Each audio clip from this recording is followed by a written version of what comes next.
കർത്താവും രക്ഷിതാവുമായിരിക്കുന്ന യേശുക്രിസ്തുവിൻ്റെ ധന്യമേറിയ നാമത്തിൽ എന്നെ കേൾക്കാൻ താല്പര്യം കാണിക്കുന്ന എല്ലാ പ്രിയപ്പെട്ടവർക്കും പ്രത്യേകമായിരിക്കുന്ന വന്ദനം പറയുന്നു. അനുഗ്രഹിക്കപ്പെട്ട ഒരു ദിവസം കൂടെ ദൈവശബ്ദം കേൾപ്പാൻ, ദൈവവചനം കേൾപ്പാൻ, ദൈവത്തിനായി ജീവിപ്പാൻ ഭൂമിയുടെ പരപ്പിൽ ദൈവമായ കർത്താവ് നമുക്ക് അവസരം തന്നു. ഭക്തന്മാർ എഴുതിയിരിക്കുന്നത് പോലെ കഴിഞ്ഞ രാത്രിയിൽ കിടന്നുറങ്ങി രാവിലെ കർത്താവ് എഴുന്നേൽപ്പിച്ചതുകൊണ്ട് എഴുന്നേറ്റുമിരിക്കുന്നു എന്ന് പറയത്തക്ക രീതിയിൽ ഓരോ ചലനത്തിലും ദൈവത്തിൻ്റെ കരവും കരവിരുതുമുള്ളതിനായി ദൈവത്തെ വാഴ്ത്തി സ്തുതിച്ചുകൊണ്ട് കൈപിടിച്ച് നടത്തുന്ന, വഴി പറഞ്ഞു തരുന്ന മഹാദൈവത്തിന് സകല മഹത്വവും പുകഴ്ചയും ആരാധനയും അർപ്പിച്ചുകൊണ്ട് നിങ്ങളെല്ലാവരെയും കർത്താവ് അനുഗ്രഹിക്കട്ടെ എന്ന് ആത്മാർത്ഥമായി പ്രാർത്ഥിച്ചുകൊണ്ട് ഇന്ന് ആത്മീക ചിന്തയ്ക്ക് ആധാരമായി ഏറ്റവും സുപരിചിതമായിരിക്കുന്ന കാനാവിലെ കല്യാണ വീട്ടിൽ നിന്ന് ഒരു വാക്യം കൂടി വായിച്ച് ദൈവത്തിൻ്റെ ആലോചന നിങ്ങളുമായി പങ്കുവയ്ക്കാനുള്ള പ്രേരണ എൻ്റെ ഹൃദയത്തിനകത്ത് തന്നിട്ടുണ്ട്. ആധാരമായി ആ സംഭവം വേദപുസ്തകത്തിൽ എഴുതിയിരിക്കുന്ന വിശുദ്ധ യോഹന്നാൻ്റെ സുവിശേഷം രണ്ടാം അധ്യായത്തിൻ്റെ 9-ാം വാക്യം ഞാൻ നിങ്ങളെ വായിച്ചു കേൾപ്പിക്കാം. യോഹന്നാൻ്റെ സുവിശേഷം 2-ാം അധ്യായം അതിൻ്റെ 9-ാമത്തെ വാക്യം. അത് എവിടെ നിന്ന് എന്ന് വെള്ളം കോരിയ ശുശ്രൂഷക്കാരല്ലാതെ വിരുന്നുവാഴി അറിഞ്ഞില്ല. അത് എവിടെ നിന്ന് എന്ന് വെള്ളം കോരിയ ശുശ്രൂഷക്കാർക്കല്ലാതെ വിരുന്നുവാഴി അറിഞ്ഞില്ല. കാര്യം മനസ്സിലായി കാണുമല്ലോ. കാനാവിലെ കല്യാണ വീട്ടിൽ വീഞ്ഞ് തീർന്നുപോയി എന്ന ഒരു വലിയ വിപത്ത്, നാണക്കേടിൻ്റെ സാധ്യത, അതെൻ്റെ കർത്താവ് അവിടെ ഉണ്ടായിരുന്നത് കൊണ്ട് സംഭാഷണങ്ങളും ഇടപെടലുകളും എല്ലാം നിങ്ങളുടെ മനസ്സിൽ ചിത്രം പോലെ വരച്ചിട്ടിരിക്കുന്നതുകൊണ്ട് ആ പശ്ചാത്തലത്തിലേക്ക് ഇനി ഞാൻ ഊളിയിട്ടിറങ്ങേണ്ട കാര്യമില്ലല്ലോ. കർത്താവായ യേശു ക്രിസ്തു ആ വീട്ടിലെ വിഷയം മനസ്സിലാക്കി ആ പ്രശ്നത്തിൽ ഇടപെടുകയാണ്, പ്രശ്നം പരിഹരിക്കുകയാണ്. ഒരു കല്യാണ വീട്ടിൽ എത്രയോ പേര് കാണും, എത്രയോ പേര് ക്ഷണിക്കപ്പെട്ട് വന്നിരിക്കുന്ന അതിഥികളും കുടുംബാംഗങ്ങളും വിശിഷ്ടാതിഥികളും സ്നേഹിതരും അയൽവക്കക്കാരും ചാർച്ചക്കാരും ഇടവകക്കാരും ഒക്കെയായി ഒരു സങ്കരമായ എല്ലാവരും കൂടി ചേരുന്ന ഒരു സമൂഹമാണ് വിവാഹവേദി. അവിടെ വന്നിരിക്കുന്ന എല്ലാവരും ഏതെങ്കിലുമൊക്കെ തരത്തിൽ ആ വിവാഹ വീടുമായിട്ട് ബന്ധമുള്ളവരായിരിക്കും. എന്നാൽ ഒരു വിഷയം അവിടെ ഉണ്ടാകുമ്പോൾ ആ സമൂഹം പല ഗ്രൂപ്പുകളായി വിഭജിക്കപ്പെടും. ഇപ്പോൾ ഈ വീട്ടിലെ തന്നെയാണെങ്കിലും വിരുന്ന് തീർന്നു പോയി. കുറേ ആൾക്കാർ മാറി നിന്ന് പറയും, ഇവർക്കറിയാൻ വയ്യായിരുന്നു ആൾക്കാരെ വിളിച്ചപ്പോൾ, ഇവരെന്ത് വിചാരിച്ചുകൊണ്ടാണ് വിളിച്ചത് എന്നൊക്കെ പറയുന്ന വിമർശന മനസ്സോടുകൂടെ എതിർപ്പുകൾ പ്രകടിപ്പിക്കുന്നൊരു ഗ്രൂപ്പ് എന്താണെങ്കിലും ഒരു വിവാഹവേദിയിൽ ഒരു വിഷയമുണ്ടായാൽ ഉണ്ടാകുമെന്നുള്ള കാര്യം ഉറപ്പാണ്. മറ്റൊരു ഗ്രൂപ്പ് ഉണ്ടായേക്കാം, നമുക്കിതിനകത്ത് ഇടപെടണ്ട, ഹോട്ടലിൽ പോയി കഴിച്ചേക്കാം, അല്ലെങ്കിൽ വീട്ടിൽ പോയി കഴിക്കാപ്പാ, നാണക്കേടായിപ്പോയി എന്നും പറഞ്ഞുകൊണ്ട് ഒന്നും പറയാതെ കുഞ്ഞുങ്ങളെയും പിടിച്ചുകൊണ്ട് ചിലപ്പോൾ രണ്ടുപേരെ കൂട്ടുകാരെയും കൂടി വിളിച്ചുകൊണ്ട് ആ കല്യാണ വീട് വിട്ടിറങ്ങുന്നവർ ചിലപ്പോൾ കണ്ടേക്കാം. ചിലപ്പോൾ സ്വാതന്ത്ര്യപ്പിക്കുന്നവർ, സാരമില്ല, ഇപ്പം ഇങ്ങനെയൊക്കെ സ്വാഭാവികം, നമ്മളാരും കരുതി കൂട്ടി ചെയ്തതല്ലല്ലോ, സംഭവിക്കാം, വന്നേക്കാം എന്ന് പറഞ്ഞ് അവരുടെ കൂടെ നിന്നൊരല്പനേരം സ്വാതന്ത്ര്യപ്പിക്കുന്നവർ അവിടെ കണ്ടേക്കാം.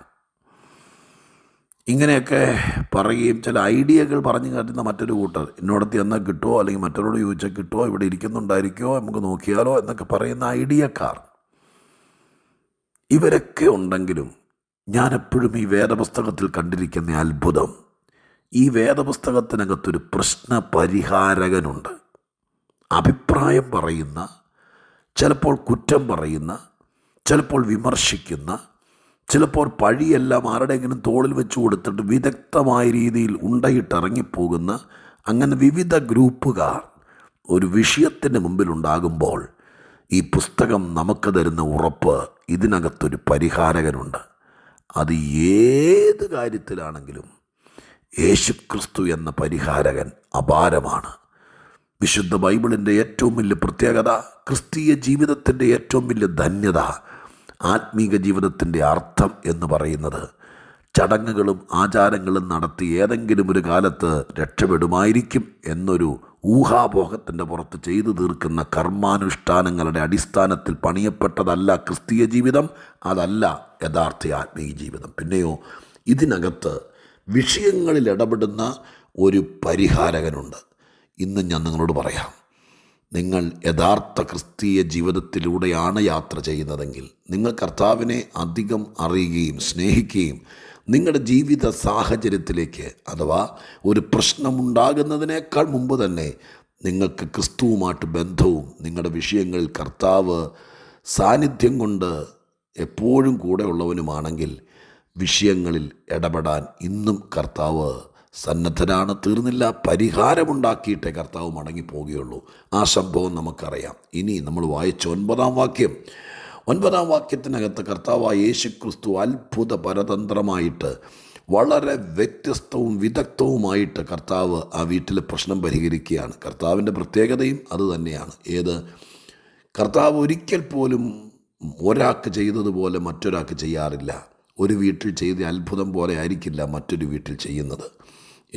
എന്താണെങ്കിലും അവിടെ നടന്ന അത്ഭുതം, പച്ചവെള്ളം, കിണറ്റിൽ കിടന്ന പച്ചവെള്ളം കോരി വെളുംപറമ്പിൽ കിടന്ന കൽപ്പാത്രങ്ങളിൽ ഒഴിച്ച് ആ പാത്രത്തിൽ നിന്ന് കോരിക്കൊടുക്കുമ്പോൾ അത്ഭുതം, ദൈവപ്രവൃത്തി എന്ന് പറയാം. ഏറ്റവും ശ്രേഷ്ഠമായ വീഞ്ഞ് 9-ാം വാക്യത്തിൽ പരാമർശിക്കുന്നത്, ഈ വീഞ്ഞ് കൊണ്ടുപോയി വിരുന്നുവാഴിക്ക് കൊടുത്തു. അവിടെ എഴുതിയിരിക്കുന്ന വാക്യതാണ്, ഈ വെള്ളം കോരിയ ശുശ്രൂഷക്കാരല്ലാതെ വിരുന്നുവാഴിക്കോ മറ്റാർക്കോ അറിയില്ല ഇതെവിടെ നിന്നാണെന്ന്. ഞാൻ ഇന്ന് രാവിലെ ഈ വാക്യത്തിലേക്ക് ഉറ്റുനോക്കുമ്പോൾ പരിശുദ്ധാത്മാവ് എൻ്റെ ഹൃദയത്തിൽ ബോധിപ്പിച്ചൊരു കാര്യമുണ്ട്. അധികം പേർക്കറിയാത്ത അത്ഭുതം. എവിടെ നിന്ന് ഈ കാര്യം നടന്നു? നമ്മുടെയൊക്കെ ജീവിതത്തിലുണ്ട്. നമ്മൾ തന്നെ പലപ്പോഴും പറയാറില്ലേ, എൻ്റെ പാസ്റ്ററെ എങ്ങനെയാണ് കാര്യം നടന്നതെന്ന് അറിയില്ല. ചിലപ്പോൾ ഒരു വീട് പണി തീരുമ്പോൾ, ചിലപ്പോൾ കുഞ്ഞിൻ്റെ അഡ്മിഷൻ എടുക്കുമ്പോൾ, ചിലപ്പോൾ ലക്ഷക്കണക്കിന് രൂപയുടെ കടവുമായിട്ട് കർത്താവിൻ്റെ സന്നിധിയിലേക്ക് കയറി വന്ന് ഒരു 1.5 കൊല്ലം കഴിയുമ്പോൾ ഒരറ്റം മുതൽ സ്വർഗത്തിലെ ദൈവം വലിയ കുന്നിടിച്ച് നിരത്തുന്നത് പോലെ ഈ കടവും ഭാരവും കുന്നിന് സമാനമായിരിക്കുന്ന വിഷയങ്ങളും നിരപ്പാക്കി പരിഹരിക്കുമ്പോൾ നമ്മൾ കൃത്യമായി കണക്കൊന്നും സൂക്ഷിച്ച് കാണില്ല. അല്ല, ദൈവത്തിൻ്റെ അത്ഭുതങ്ങളുടെ മുമ്പിൽ കണക്കിനൊന്നും വലിയ സ്ഥാനമില്ല. കണക്കെഴുതിയാലൊട്ട് ഒരറ്റത്തുനിന്ന് മറ്റേ അറ്റത്ത് എത്തത്തുമില്ല. പിന്നെ നമ്മൾ പറയുന്നൊരു വാക്കാണ്, എൻ്റെ പാസ്റ്ററെ എങ്ങനെ നടന്നു എന്നറിയില്ല. അതുതന്നെ എല്ലാവർക്കും പറയാനുള്ളത്. പലർക്കും അറിയാത്ത അത്ഭുതം, ചിലർക്ക് മാത്രം അറിയാവുന്ന അത്ഭുതം. എൻ്റെ കർത്താവേ, ഇവിടെ വിരുന്ന് വാഴിയും സമർത്ഥരും കാശ് മുടക്കുന്നവരും കുടുംബക്കാരും മണവാളനും ഒക്കെ കണ്ടേക്കാം. എന്നാൽ എൻ്റെ ദൈവത്തിൻ്റെ പ്രവൃത്തി എല്ലാവർക്കും ഒന്നും പിടികിട്ടില്ല, എല്ലാവർക്കും ഒന്നും അറിയാൻ പറ്റില്ല. പിന്നെ ആരറിഞ്ഞു? ആരും അറിയാത്ത ആകാശത്തു നിന്ന് ആരും ഒളിച്ച് കലവറയെ കൊണ്ടുവച്ചെന്നല്ല, ചിലർ മാത്രം അറിഞ്ഞു. അതാണ് അത്ഭുതങ്ങളുടെ പ്രത്യേകത. ഇത് ആകാശം പിളർന്ന് ഞാനിപ്പോൾ പറഞ്ഞതുപോലെ താഴേക്ക് കൊണ്ടുവയ്ക്കുന്നതല്ല. ആരും അറിയാതെ ദൈവദൂതന്മാർ നേരം വെളുക്കുമ്പോഴത്തേക്കും കട്ടിലിൻ്റെ അടി കൊണ്ടുവച്ചിട്ട് പോകുന്നതല്ല. പിന്നെയോ, ദൈവത്തിൻ്റെ അത്ഭുതങ്ങളുടെ വഴി ചുരുക്കം ചിലർക്ക് മാത്രം അറിയാം. ഈ മാർഗത്തിൽ, ദൈവിക മാർഗത്തിൽ, ദൈവാശ്രയത്തിൽ ജീവിക്കാൻ ആഗ്രഹിക്കുന്നവർ സയൻസിലും സാമൂഹ്യ പാഠത്തിലും പണത്തിലും കഴിവിലും മസിലിലും ബുദ്ധിയിലും മാത്രം ആശ്രയിച്ച് ദൈവത്തെ അകറ്റി നിർത്തി ജീവിക്കുന്ന ആളുകൾക്കൊരു പക്ഷേ ഇതൊന്നും പറഞ്ഞാൽ പിടികിട്ടിയല്ല. അതുകൊണ്ട് തന്നെ ഞങ്ങൾ ഈ വാക്യം പറയുന്നത്, എല്ലാവർക്കും മനസ്സിലാകാത്ത, എല്ലാവർക്കും അറിയാത്ത അസാധാരണ അത്ഭുതങ്ങൾ ആത്മീക ജീവിതത്തിലുണ്ട്. ഇന്നും ഞാൻ നിങ്ങൾക്ക് ശുപാർശ ചെയ്യുന്നു, അല്ല, ഞാൻ ആശംസയായി അനുഗ്രഹവചസായി ഞാൻ നിങ്ങളുടെ മേൽ ചൊരിഞ്ഞിടുകയാണ് ഈ വാക്യം. അധികം പേർക്കറിയാത്ത, അധികം ആളുകൾക്കറിയാത്ത, നമ്മുടെ വീട്ടിലൊക്കെ സാധാരണ കണ്ടിട്ടുണ്ട്. ചിലപ്പോൾ ചില മരവിച്ച ദിവസങ്ങൾ എന്ന് പറഞ്ഞാൽ വീട്ടിൽ നിന്നെങ്ങും പുറത്തു പോയില്ല, സാധനങ്ങളൊക്കെ തീർന്നിരിക്കുക, ഇന്നിപ്പോൾ എങ്ങും പോകണ്ട, ഇന്നിപ്പോൾ ആരും വരുന്നില്ലല്ലോ, നാളെ മറ്റന്നാളെ പോകുമ്പോൾ മേടിക്കാമെന്ന് പറഞ്ഞു. ഒരു കോഴിമുട്ട പോലും ഒരു ഉച്ചയ്ക്ക് ആഹാരത്തിന് ആരെങ്കിലും വന്നാൽ ഇല്ലാതിരിക്കും. പെട്ടെന്നാണ് ആരെങ്കിലും വരുന്നത്.